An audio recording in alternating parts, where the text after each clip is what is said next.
ದಿನ ದುಡ್ತಾ ಇದ್ದಾರೆ, ಮುಂದೆ ನಮಗೆ ಯಾರು ದಿಕ್ಕು ಅಂತ ವಯಸ್ಸಾದ ತಂದೆ ತಾಯಿ ಮುಖ್ಯಮಂತ್ರಿಗಳನ್ನು ಬಂದು ಭೇಟಿ ಆಗ್ತಾ ಇದ್ದಾರೆ. ಅಲ್ಲಿಂದ ನೀವು ನನ್ನನ್ನ ಈಗ ಈ ಬಗ್ಗೆಯೂ ಕೂಡ ಸ್ವಲ್ಪ ತಾವು ಮಾತಾಡಬೇಕು.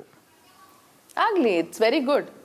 ಮುಖ್ಯಮಂತ್ರಿಗಳನ್ನು ಬಂದು ಭೇಟಿಯಾಗಿದ್ದಾರೆ, ನಮಗೆ ಈ ರೀತಿ ಕಷ್ಟ ಆಗ್ತಾ ಇದೆ, ನಮ್ಮ ಮಗನ ಸಾವಿಗೆ ನ್ಯಾಯ ಕೊಡಿಸಿ, ನಮ್ಮ ಸೊಸೆ 5 ತಿಂಗಳ ಗರ್ಭಿಣಿ, ರೇಣುಕಸ್ವಾಮಿ ದುಡಿದಿದ್ರೆ ನಮ್ಮ ಮನೆ ನಡೀತಾ ಇತ್ತು, ಈ ರೀತಿ ಆಗ್ಬಿಡ್ತು, ತಪ್ಪು ಮಾಡಿದವ್ರಿಗೆ ಶಿಕ್ಷೆ ಆಗ್ಬೇಕು ಅಂತ ಅವರು ಬಯಸ್ತಾ ಇದ್ದಾರೆ. ಇದನ್ನ ನೀವು ಯಾವ ರೀತಿ ನೋಡ್ತೀರಿ? ಒಳ್ಳೇದು. ಆಮೇಲೆ ಮುಖ್ಯಮಂತ್ರಿಗಳಿಗೆ ಒಳ್ಳೆ ಸಹಾನುಭೂತಿ ಇದೆ, ನಿಮ್ಗೆಲ್ಲರಿಗೂ ಗೊತ್ತಿದೆ, ನಮಗೂ ಗೊತ್ತಿದೆ. ನಿಮ್ಮಿಂದ ಏನಾದ್ರೂ ಪ್ರಯತ್ನ ಆಗ್ಬೋದಾ? ತಾವು ಹೆಚ್ಚು ಒಡನಾಟ ಇರುವಂತವರು, ಕಾಂಗ್ರೆಸ್ ಪಾರ್ಟಿಯಲ್ಲಿ ಇರುವಂತವರು, ಒಬ್ಬ ಮಹಿಳೆಯಾಗಿ ಮಹಿಳೆಯ ಕಷ್ಟದ ಬಗ್ಗೆ ಏನಾದ್ರೂ ಧ್ವನಿ ಎತ್ತೋದಾಗ್ಲಿ? ರಾಜಕೀಯ ಮತ್ತು ಈ ಮಾತಿಗೂ ನನ್ನ ರಾಜಕೀಯದ ಇದಕ್ಕೂ ಸಂಬಂಧ ಇಲ್ಲ. ಯಾಕಂದ್ರೆ ನನಗೆ ನನ್ನ ಕಾಂಗ್ರೆಸ್ ಪಕ್ಷದಿಂದ ಇದಕ್ಕೆ ನೀನು ಹೋಗಿ ಮಾತಾಡು ಅಂತ ಏನು ಹೇಳಿಲ್ಲ ಅವ್ರು ನನಗೆ ಜವಾಬ್ದಾರಿ. ಅದು ನೆಪ ಅಷ್ಟೇ ಮೇಡಮ್.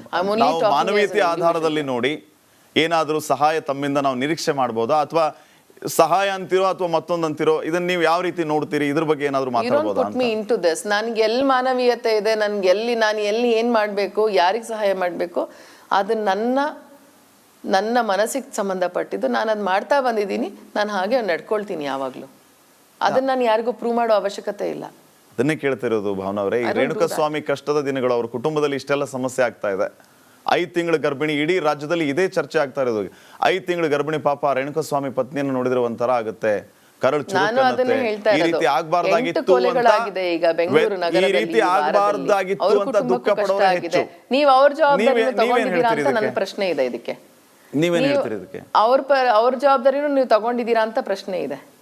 ನಾನು ಎಲ್ಲರನ್ನೂ ಕೇಳಬೇಕಾಗುತ್ತೆ. Don't take me away from this case. Renukaswamy ವಿಚಾರನೂ ಕೇಳಬೇಕಾಗುತ್ತೆ, Darshan ಅವ್ರ ವಿಚಾರನೂ ಕೇಳಬೇಕಾಗುತ್ತೆ. No. Don't put me into that. ಜವಾಬ್ದಾರಿ ಅಲ್ಲ, ಇದು ಕರ್ತವ್ಯ.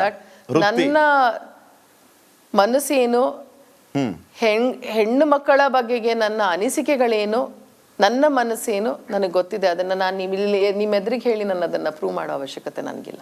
ನಾನು ನಿಮ್ಮಿಂದ ಏನ್ ನಿರೀಕ್ಷೆ ಮಾಡಿದ್ದೆ ಅಂತಂದ್ರೆ ಭಾವನಾ ಅವರೇ, ರೇಣುಕಸ್ವಾಮಿ ಅವರ ಪತ್ನಿ 5 ತಿಂಗಳ ಗರ್ಭಿಣಿ, ಕಷ್ಟದಲ್ಲಿದ್ದಾರೆ, ಕಣ್ಣೀರು ಹಾಕ್ತಾ ಇದ್ದಾರೆ, ಅವ್ರಿಗೊಂದೆರಡು ಸಾಂತ್ವನದ ಮಾತುಗಳನ್ನ ಹೇಳ್ಬೋದಲ್ಲ ತಾವು? ನೀವು ಇದನ್ನ ಬಹಳ ವೈಯಕ್ತಿಕವಾಗಿ ತಗೋತಾ ಇದ್ದೀರಿ. ಖಂಡಿತವಾಗ್ಲಿ. ಅಯ್ಯೋ, ಒಂದೆರಡು ಯಾಕೆ? ನೋ, ತಪ್ಪು ತಿಳಿದಿದ್ದೀರಾ ನೀವು. ಒಂದೆರಡು ಮಾತಲ್ಲ. I am not a person that means ಹಂಗ ನಿಮ್ಗೆ ನನ್ನ ಬಗ್ಗೆ ಗೊತ್ತೇ ಇಲ್ಲ. ನಾನು ಮಾರಿ ಮಾತಾಡೋದೇ ಇಲ್ಲ. ನಾನು ಬೇಕಾದ್ರೆ ಕರ್ಕೊಂಡು ಬಂದು ಆರೈಕೆ ಸಹ ಮಾಡ್ತೀನಿ. ಅವ್ರು ಬಂದ್ರೆ ಖಂಡಿತವಾಗ್ಲು any woman who is in such condition, ಬರೀ ನಿಮ್ಮೊಬ್ರಿಗೆ ಮನ್ಸಿಲ್ಲ, ನಮ್ಮೆಲ್ಲರಿಗೂ ಮನ್ಸಿದೆ. ಆಮೇಲೆ ಹಣದಲ್ಲೇ ಸಹಾಯ ಮಾಡಬೇಕು ಅನ್ನೋದಿದೆ ನೋಡಿ, ಅದು ತಪ್ಪು ಕಲ್ಪನೆ. ಮತ್ತೆ ಹಣ ಕೊಟ್ಟವರೇ ಅದು ಸಹಾಯ ಮಾಡಿದ್ದಾರೆ, ನಿಜವಾದ ಸಹಾಯ ಮಾಡೋರು, ನಿಜವಾದ ಮನಸ್ಸಿರೋರು ಅಂತೆಲ್ಲ ಬಿಂಬಿತ ಆಗೋದಿದೆಯಲ್ಲ, ಅದೆಲ್ಲ ತಪ್ಪು. ಸ್ವಾಮಿ ಕುಟುಂಬಕ್ಕೆ ನ್ಯಾಯ ಸಿಗಬೇಕು ಅಂತ ತಾವು ಬಯಸ್ತೀರಾ?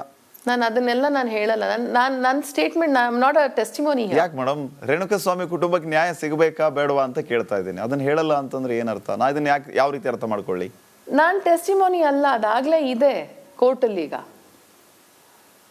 ನಾನು ಯಾವ್ದ್ರ ಬಗ್ಗೆನೂ ಹೇಳಕ್ಕಾಗಲ್ಲ, ಅದನ್ನೇ ಹೇಳ್ತಿರೋದು. I am not a testimony, ನಾನು ಸಾಕ್ಷಿ ಅಲ್ಲ. ಕೋರ್ಟ್ ಅಲ್ಲಿ ತನಿಖೆ ಆಗುತ್ತೆ, ತನಿಖಾ ವರದಿ ಬರುತ್ತೆ, ಎಲ್ಲವೂ ಗೊತ್ತಾಗುತ್ತೆ. ನಾನು ಸಹಜವಾಗಿ ಪ್ರಶ್ನೆ ಮಾಡ್ತಾ ಇರೋದು, ರೇಣುಕಸ್ವಾಮಿ ಕುಟುಂಬಕ್ಕೆ ನ್ಯಾಯ ಸಿಗಬೇಕಾ? ಇರುವಾಗ ನಾವ್ ಹೇಳಕ್ಕೆ ಯಾವ ಹಕ್ಕು ಇಲ್ಲ. I have no right to say anything.